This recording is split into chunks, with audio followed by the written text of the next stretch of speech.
Everybody, that's what's coming, and this is what's going down. If you don't have an irrigation system, you need to get this down right before the storm because it needs to be watered in ASAP. So, Hydretain, everything you know about it's right here in the label. We're going to reuse last year's hose-on sprayer. We're going to knock it out. This is how we spray. You got to do it in the rain. It's a damn tornado. Can't help it. Got to do what you got to do. I'm going to spray quick. Love you guys if I get hit by lightning. It's pretty outrageous. Add this to the list of stupid things I've done.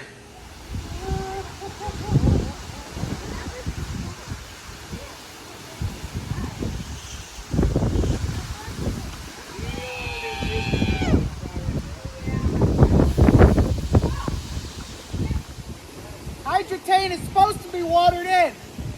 I don't have a sprinkler system, so it's supposed to do it in the rain. Maybe not a tornado, but